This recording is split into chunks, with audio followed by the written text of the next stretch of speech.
안녕하세요. 세포언니의 행복한 가요 대표 한지연입니다. 여러분, 여자 형무소에는 왜 남편을 죽인 사형수가 많은지 알고 계십니까? 오늘은 그 이야기를 나눠보도록 하겠습니다.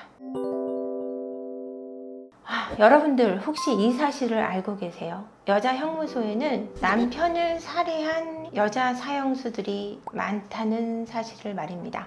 많이들 궁금하실 것 같아요. 왜 남편을 그렇게 많이 죽일까? 물론 제가 예전에 봤던 어떤 뉴스들, 기억에 남는 뉴스들은요, 어떤 뉴스냐면 바람이 나서 아내의 외도로 내연남과 남편을 죽이려고 시도한 뉴스가 기억이 납니다. 부탄가스를 4개를 자동차에다 달아갖고 하나가 빵 터져갖고 3개가 안 터져서 살아남은 남편이 조사를 해보니 아내가 내연남과 벌인 사고였고, 또 하나는 주차장에서 남편을 치워 죽이려고 한 남자가 있었는데 그것 또한 아내의 내연남이었던 사건이 있었습니다. 근데 이렇게 파렴치한 여성들의 이야기가 아닙니다. 오늘의 이야기는 가정폭력에 관련된 이야기입니다. 2004년도의 통계로 보면, 물론 오래된 통계이긴 하지만 청주여자교도소에는 남편을 죽인 재소자가 30%에 달했다고 하는데요. 물론 오래된 통계지만 지금까지 와도 별다른 변화 없이 같은 범죄 패턴이 이어지고 있습니다. 슬픈 이야기죠. 그때 당시 사건을 저희가 돌아보면 80대 할머니가 할아버지를 죽인 사건이 있었는데요. 그 죽인 이유는 오래된 가정폭력 그리고 잦은 외도, 그렇게 살아오신 할머니가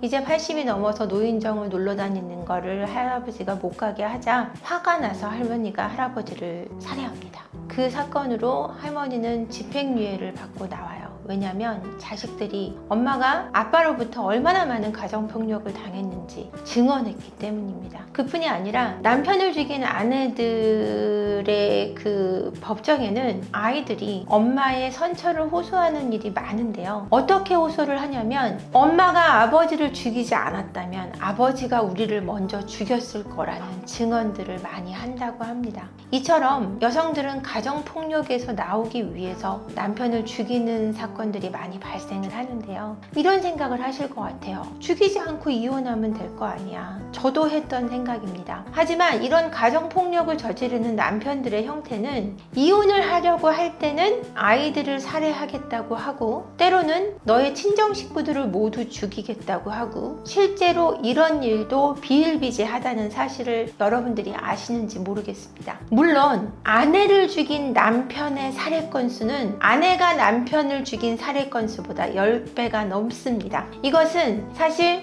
아내가 살해를 당한 경우는 가정폭력의 극단의 사태에 벌어지는 것입니다. 그러니까 매를 맞다가 죽는다는 거죠. 매를 맞지 않기 위해 죽이는 것이 아니라 매를 맞다가 매를 맞아 죽는 경우가 많다라는 얘기입니다. 그럼에도 오랜 세월 동안 가정폭력은 무시당해 왔고, 경찰들이 와서도 부부간의 문제니 부부가 풀어야 된다는 식으로 많은 방관을 받아온 형태였기 때문에 2000년대 초반까지만 해도 이런 일들이 더 많을 수밖에 없었습니다.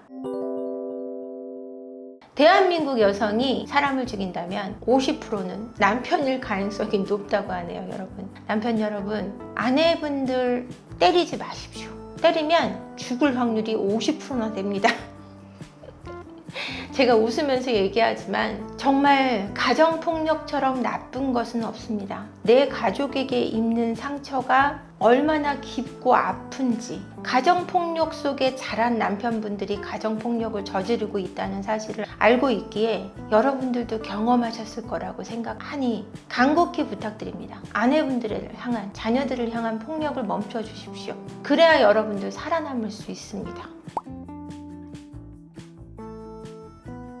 배우자의 폭력성을 알 수 있는 방법은 사실은 배우자의 원가족이 폭력성이 있었는지 알아보는 것이 가장 좋고요. 사실 그걸 비밀로 하는 경우도 많기 때문에 그거를 물어본다고 알 수 있는 건 아니지만, 이제 술자리나 이런 친구들 사이에서도 행동하는 걸 보면 알 수 있고요. 타인을 대할 때 어떻게 대하는지 보시면 알 수 있고, 운전 중에는 자연스럽게 폭력성이 배어나오기도 하거든요. 운전 중에 하는 행동을 보셔도 좀 잘 알 수 있을 것 같습니다. 있습니다. 근데 그런 것들을 전혀 보이지 않았는데 결혼을 하고 보니 폭력성이 눈에 띄게 늘어났다면 결혼 전까지 숨겼을 가능성도 높거든요. 근데 고칠 수 있는 방법은 사실 그럴 경우는 정신의학적인 부분이기 때문에 치료를 권할 수밖에 없습니다. 분노 조절 장애 PTED라고 칭하는데요. 어릴 적에 그 가정폭력 속에 자란 확률이 높은 분들이고 자신의 어떤 억압돼 있는 화와 분노를 이제 결혼해서 원가족에서 풀어내지 못했던 화를 그 원가족과 동일시함으로써 그 가정 내에서 폭발해내는 경우가 있습니다. 같이 투사하는 거죠. 원가족과 지금 가족을 동일한 선상에 놓게 되거든요. 결혼을 하게 되면. 그랬을 때 폭력성이 드러나게 되는데요. 깊은 심리치료와 또 약물치료가 병행돼야 된다고 보시면 됩니다.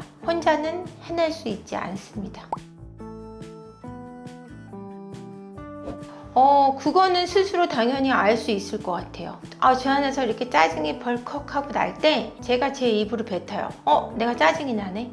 이거 짜증이 나는 거는 내가 좀 컨트롤 해줘야 되겠다. 이 생각에 대해서 제가 저를 인지하거든요. 이럴 때는 내가 내 화를 참을 수 있다는 얘기예요. 근데 그 폭력성에 대해서 자기가 이렇게 인지하는 거는 고칠 수 있다는 얘기인데 자기가 화가 내고 있는 거를 모르는 분들이 더 많고요. 화를 내는 게 당연하다고 생각하시는 분들이 많아요. 이런 거는 폭력성이 있다고 보시면 돼요. 아니, 짜증나게 하니까 짜증내는 거 아니야? 이런 원리로는 절대 본인의 폭력성을 고칠 수 없어요. 그러니까 짜증을 심각하게 내고 화를 내는 사람들은 저 사람이 짜증을 내게 했기 때문에 내가 때리게 했기 때문에 그것이 정당하다고 믿는 사람들이 있어요. 이것이 모두 비정상이라는 걸 지금 보고 계시는 분들한테 말씀드리고 싶어요. 이런 것이 폭력성입니다.